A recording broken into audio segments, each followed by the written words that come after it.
बोलिए श्री सत्यनारायण भगवान की जय। एक बार नैमिषारण्य में तपस्या करते हुए शौनकादिक ऋषियों ने सूत जी से पूछा, जिसके करने से मनुष्य मनोवांछित फल प्राप्त कर सकता है, ऐसा व्रत या तप कौन सा है। तब सूत जी बोले कि एक बार श्री नारद जी ने श्री विष्णु भगवान से ऐसा ही प्रश्न किया था। तब श्री भगवान विष्णु ने उनके सामने जिस व्रत का वर्णन किया था वही मैं आपसे कहता हूँ। प्राचीन काल में काशीपुरी में एक अति निर्धन और दरिद्र ब्राह्मण रहता था। वह भूख प्यास से व्याकुल हो भटकता रहता था।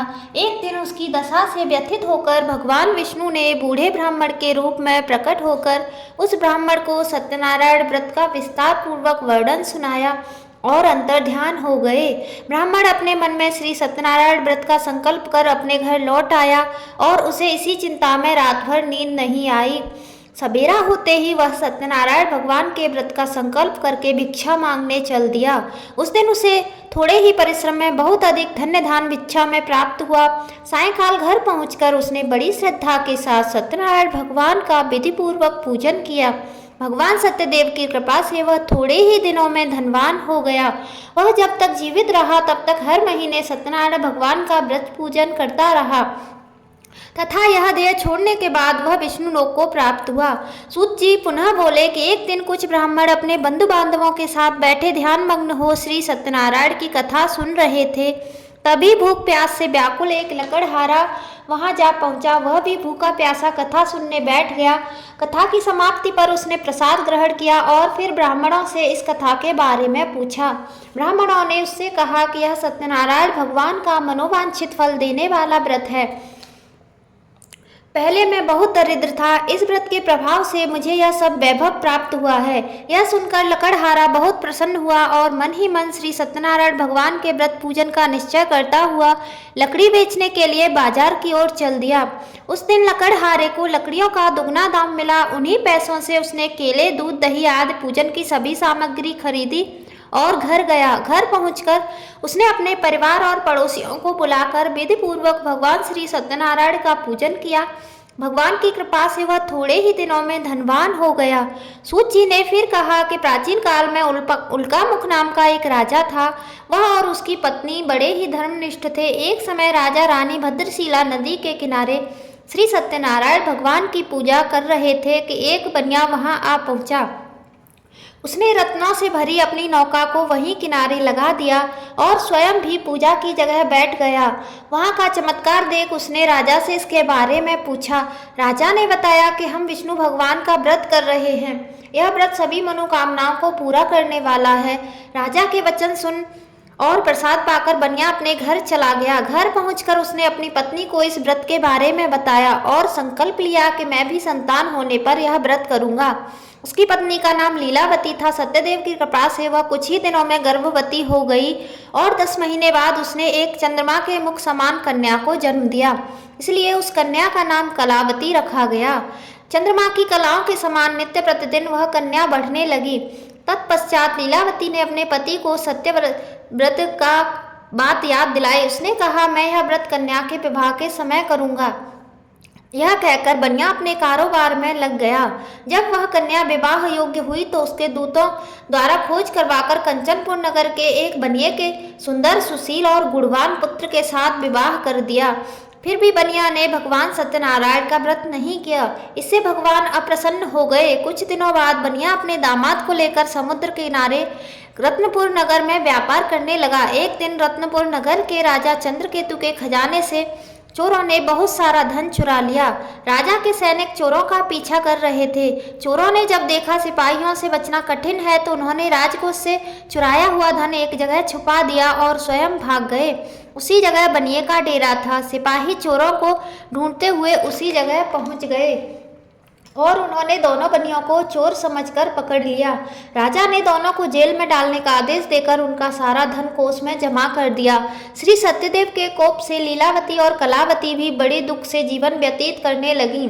एक दिन कलावती भूख प्यास से व्याकुल होकर एक मंदिर में चली गई। वहां पर श्री सत्यनारायण भगवान की कथा हो रही थी। वहीं बैठकर उसने कथा सुनी और प्रसाद लेकर घर पहुंची। तब तक रात हो चुकी थी।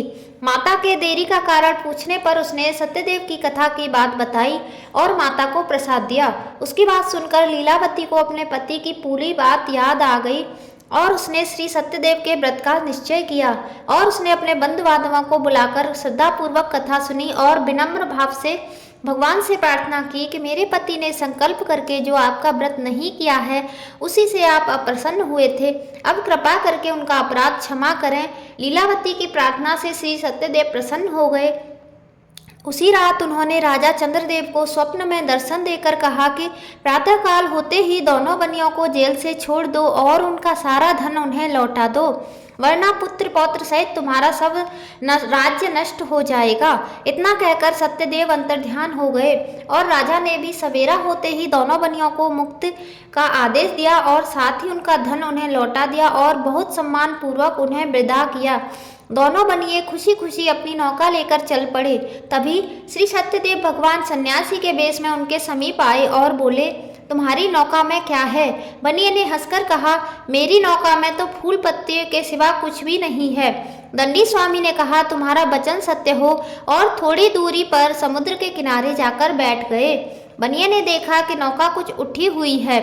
उसे बड़ा कौतूहल हुआ। उसने खोलकर देखा तो नौका में हर तरफ फूल पत्ते भरे हुए थे। वह वहीं बेहोश हो गया। तब दामाद ने कहा, इस प्रकार दुखी होने से काम नहीं चलेगा, हमें दंडी स्वामी के पास जाना चाहिए। यह उन्हीं के वचन से हुआ है, उनसे चलकर प्रार्थना करेंगे तो फिर से वैसा ही हो जाएगा। दामाद की बात सुनकर बनिया स्वामी के पास पहुंचा और उनके चरणों में गिर पड़ा और बार बार उनसे क्षमा मांगने लगा। उनकी विनती प्रार्थना से प्रसन्न होकर उन्हें इच्छित वरदान दिया और स्वामी अंतर्ध्यान हो गए। बनिए ने नौका के पास जाकर देखा तो वह पहले की तरह धन रत्नों से भरी हुई थी। तब उन्होंने वहीं पर भगवान सत्यनारायण का व्रत पूजन किया और कथा सुनी। फिर वह घर की ओर चल दिए। अपने नगर के समीप पहुंचने पर बनिए ने लीलावती को अपने आने का समाचार भेजा। लीलावती उस समय श्री सत्यनारायण की कथा सुन रही थी। उन्होंने अपनी पुत्री से कहा कि तुम्हारे पिता और पति आ गए हैं, मैं उनके स्वागत के लिए चलती हूँ, तुम भी प्रसाद लेकर नदी तट पर पहुँच जाना। कलावती प्रसन्नता के कारण इतनी विमुग्ध हो गई कि वह प्रसाद लेना भूल गई और तुरंत ही नदी तट की ओर दौड़ी। वह ज्यों ही नदी किनारे पहुंची, उसके पति सहित नौका जल में डूब गई। यह देख बनिया हाहाकार कर छाती पीटने लगा। लीलावती भी दामाद के शोक में विलाप करने लगी और कलावती सती होने को उद्वत हुई। तभी आकाशवाणी हुई, हे बड़े, तेरी पुत्री भगवान सत्यनारायण के प्रसाद का निरादर करके अपने पति से मिलने दौड़ी आई है। यदि वह प्रसाद लेकर फिर आएगी तो उसका पति जी उठेगा। यह सुन कलावती घर की ओर दौड़ी और श्री सत्यदेव की कथा का प्रसाद लेकर पुनः आई तो क्या देखती है कि उसके पति सहित नौका जल में तैर रही है। यह देख बनिया भी प्रसन्न हुआ और अपने घर पहुंच गया। वह जब तक जीवित रहा तब तक श्रद्धापूर्वक श्री सत्यदेव का व्रत करता रहा। उसके बाद सूत जी महाराज बोले कि एक समय राजा तुंगध्वज शिकार खेलने के लिए वन में गया। वहां उसने देखा कि एक बरगद के वृक्ष के नीचे बहुत से गोप ग्वाल श्री सत्यनारायण भगवान की कथा सुन रहे हैं। राजा ने न तो सत्यनारायण भगवान को नमस्कार किया और न ही पूजन के पास गया। गोपगण राजा को देखकर स्वयं प्रसाद लेकर उसके पास आए और प्रसाद राजा को दिया। राजा ने प्रसाद नहीं लिया और महल की ओर चला गया। राजद्वार पर पहुंचकर वह देखता है कि पुत्र पौत्र सहित उसका सब धन संपत्ति नष्ट हो गए हैं। उसे वन की घटना स्मरण हो आई और उसने विचार किया कि सत्यदेव के प्रसाद का निरादर करने के कारण मुझे यह दुख प्राप्त हुआ है। ऐसा सोचकर राजा पुनः वन में दौड़ा और सब गोप ग्वालों के साथ मिलकर श्रद्धा और भक्ति के साथ उसने भगवान श्री सत्यदेव का पूजन किया और प्रसाद ग्रहण किया। इसके बाद वह जब घर लौटा तो उसके पुत्र पौत्रादि सब जी उठे और नष्ट हुई धन संपत्ति भी ज्यों की त्यों हो गई। तब से राजा जीवन भर समय समय पर श्री सत्यनारायण भगवान का पूजन और व्रत करता रहा। जय श्री सत्यनारायण भगवान। इस प्रकार श्री सत्यनारायण भगवान की कथा पूर्ण हुई। कथा सुनने वालों का भी भला और सुनाने वालों का भी भला हो। यदि वीडियो आपको पसंद आया है तो कमेंट बॉक्स में जय श्री सत्यनारायण लिखना मत भूलिए। आप सभी का हार्दिक धन्यवाद। बोलिए श्री सत्यनारायण भगवान की जय।